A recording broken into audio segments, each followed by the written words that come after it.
Hi guys, আজ আমরা এসেছি হালিশহরে। হালিশহর শ্মশানঘাট।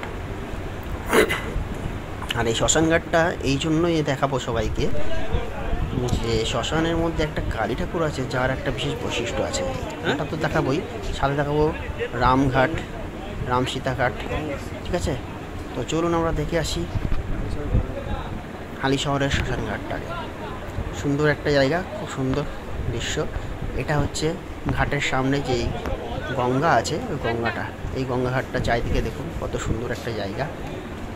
এখানে যে এরা সব শ্মশান যাত্রী, যারা শ্মশান যাত্রী আসে তারা এই ঘাটটাতেই মোটামুটি খুব সুন্দর জায়গা, তারা এখানে আসে। এটা কালী ঠাকুর একটা বেদি আছে যেখানে বলি দেওয়া হয়। এই যে ভেতরের কালী ঠাকুরটা আছে, এই কালী ঠাকুরের একটা বিশেষ বৈশিষ্ট্য যেটা বললাম।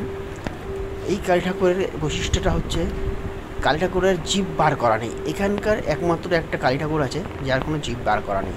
সেটা দেখাবো আপনাদেরকে পুরোপুরি, একদম সামনে থেকে দেখাবো। সামনে থেকেই একটা শ্মশান ঘাটের পাশেই এই মন্দিরটা, কালী ঠাকুরের মন্দিরটা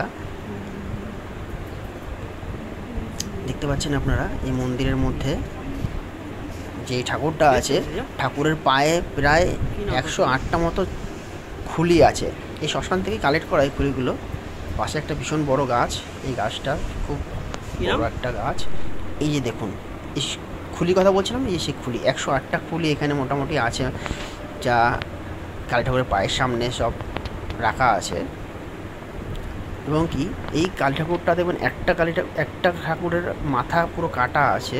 মাথাটা ওই যে নিচে দেখুন দেখা যাচ্ছে, মাথাটাকে নিচে রাখা আছে। এবং কালী ঠাকুরটার জীবনে এটা হচ্ছে রামঘাট, যেটা বললাম আপনাকে, রামপ্রসাদ স্নানের ঘাট। এটা শ্মশান ঘাটে পাশেই, এটা সবাই স্নান করে ওখানে শ্মশানে দাহ করে এই ঘাটে আসে, স্নান করে নেয় মোটামুটি। ওখানেও স্নান করে, এখানে একটু ভালো পরিবেশ। এই মন্দিরটা, এই যে বাঁ দিকে মন্দিরগুলো দেখতে পাচ্ছেন আপনারা, বটগাছটা খুব বড় বটগাছ, এটা প্রাচীন বটগাছ।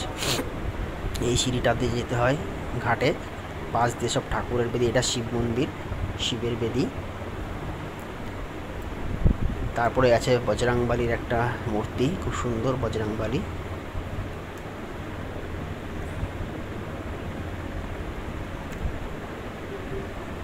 এই আমরা ঘাটের দিকে নামছি, সবাই স্নান করছে।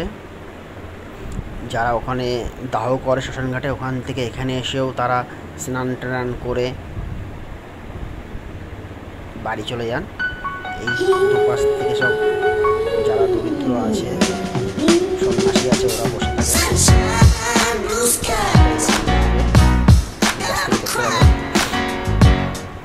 ঘাটটা খুব সুন্দর, শীত দিয়ে পুরো বাঁধানো।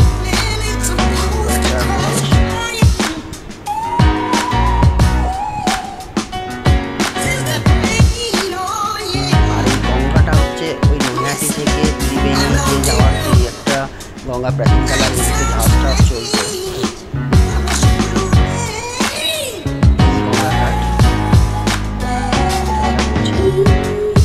খুব সুন্দর একটা গঙ্গা। এই দিকটা নৈহাটি, এই ডান দিকটা চলে যাচ্ছে আপনাদের এই ডান দিকটা। সুন্দর একটা ঘাট করছেন সবাই। স্থানীয় যারা, তারাও এখানে স্নান করেন। হালিশহরের মধ্যে একটা খুব ভালো একটা জায়গা আছে, যেখানে আপনি বসতে পারেন এবং এখানকার গঙ্গা স্নান করতে পারেন। এখানে ভীষণ বড় একটা গাছ আছে, সেই গাছটার ছায়াটা পুরো চারিদিক দিয়ে ছায়া বিস্তার করা আছে।